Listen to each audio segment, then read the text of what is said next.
Question is a ship moves, एक ship है आपके पास, ठीक है।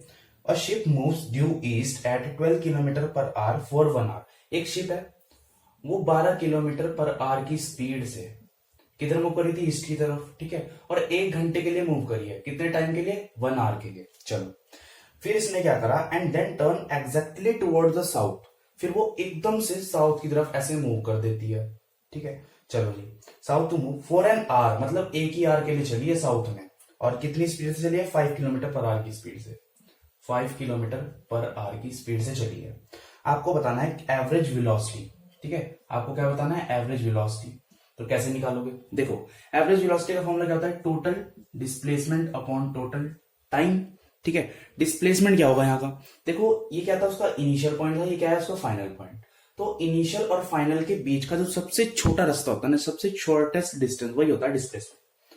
तो डिस्प्लेसमेंट कुछ ये होगा डायरेक्ट यहीं पे, ठीक है। अब ये डिस्प्लेसमेंट फाइंड कैसे करेंगे, पाइथागोरस लगा के, ठीक है।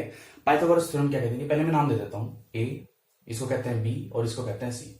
सो पाइथागोरस थ्योरम क्या कहती थी, ए सी का square equals to A B का स्क्वायर प्लस बी सी का स्क्वायर। ए बी कितना है 12। अब देखो 12 भाई स्पीड है, ठीक है। डिस्टेंस आपको फाइंड करना पड़ेगा।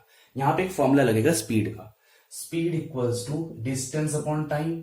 और यहां से डिस्टेंस का फॉर्मूला निकालना हो तो क्या हो जाएगा, डिस्टेंस का फॉर्मूला हो जाएगा स्पीड इंटू टाइम। स्पीड कितना है 12 और टाइम कितना है 1, तो ये क्या गया 12 किलोमीटर। ये आपका डिस्टेंस आ गया 12 किलोमीटर।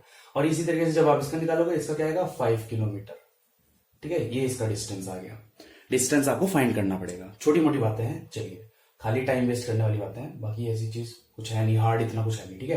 ए बी कितना आ गया 12 किलोमीटर। अब 12 का स्क्वायर होता है 144 प्लस बीसी का स्क्वायर मतलब 5 का स्क्वायर कितना हो गया 25। अब ये स्क्वायर जैसे ही इधर जाता है तो वो रूट बन जाएगा, ठीक है। ये क्या हो गया ए सी। अब देखो ये आ जाएगा 169 जो कि होता है किसका रूट 13 का। तो मतलब ए सी कितना आ गया आपका 13। ये आपका डिस्प्लेसमेंट आ गया। अब टोटल डिस्प्लेसमेंट रखो 13। टाइम कितना लगा, टाइम तो यही वाला लगा होगा 1 आवर और ये 1 आवर कितना हो गया 2 घंटे, तो मतलब 2। इसे कटिंग शटिंग करोगे कितना आएगा 2 6 12, एक बचा 2 5 सा। एवरेज स्पीड कितनी आ गई 6.5 मीटर पर सेकेंड। अब हमने एक गलती कर दी, क्या यहाँ मीटर पर सेकेंड नहीं आएगा, हर चीज किलोमीटर पर आवर में चल रही है, तो क्या आएगा किलोमीटर पर आवर। अब देखो ये चीज तो सबने कर ली होगी, जिस चीज को आप देखने के लिए आए होंगे मैं समझ गया, डायरेक्शन। क्योंकि बुक में जब आंसर इसका दिया गया है तो डायरेक्शन भी दी गई है। हमेशा याद रखना डायरेक्शन निकालने के लिए आपको कौन सहायता करेगा, टेन थीटा, ठीक है। टेन थीटा भी नहीं खाली थीटा। तो टेन थीटा क्या होता है वाई अपॉन एक्स, यहाँ पर स्लोप वाला फंडा आ गया। ये जो थीटा है ना, ये थीटा यही आएगा आपका स्लोप वाला फंडा, ठीक है। अब देखो टेन थीटा, इसको जरा ऐसे घुमा के देखोगे तो इसके लिए परपेंडिकुलर क्या है ये, बेस क्या है ये, और हाइपोटेन्यूस है ये। टेन थीटा का formula Y upon X, Y क्या है परपेंडिकुलर, परपेंडिकुलर अपॉन बेस होता है ना, ऐसे समझ लो यार। पी क्या है 5, तो ऐसे 5 रखो। बेस कितना है, बेस 12, तो ये 5 अपॉन 12। अब देखो ये सारी चीज मैं रिप्रोडक्ट कर रहा हूँ। टेन थीटा का वैल्यू क्या है 5 अपॉन 12। अब आप जैसे कि क्लास 11th में हो तो अभी आपने ये चीज नहीं पढ़ी होगी, theta equals to tan inverse 5 upon 12। ये क्या करा मैंने, ये 10 है ना खाली, अगर मैं इसको इक्वल्स टू के इधर लाना चाहूँ, थीटा को यहीं पर छोड़ के, तो ऐसा ना इनवर्स लगता है, इसको कहते हैं टेन इनवर्स, ठीक है। और ऐसे सब कुछ होता है साइन इनवर्स कॉस इनवर्स, ठीक है। चलिए तो ये चीज हो गया। अब यार पर इसका वैल्यू क्या होगा, अब देखो आपको कभी पूछ लिया जाता हो कि आपको थीटा का वैल्यू बताना है किसके लिए, जब टेन थीटा का वैल्यू कितना हो 10 5/12, मतलब टेन थीटा का वैल्यू 5/12 कब होता है आपको ये बताना है।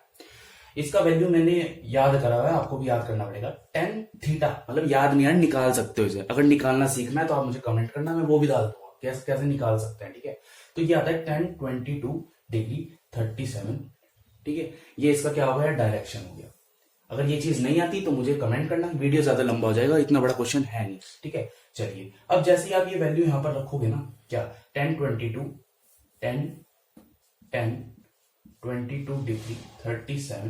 मिनट, ठीक है। तो इस टेन इनवर्स से ये कट जाता है, पर आपको ऐसे काट के दिखाना नहीं होता, ठीक है। तो आपका डायरेक्शन क्या आ गया 22 डिग्री 37, ठीक है। तो ये आपका क्या आ गया डायरेक्शन आ गया, और ये आपका वेलोसिटी का मैग्नीट्यूड आ गया। तो ये था आपका क्वेश्चन।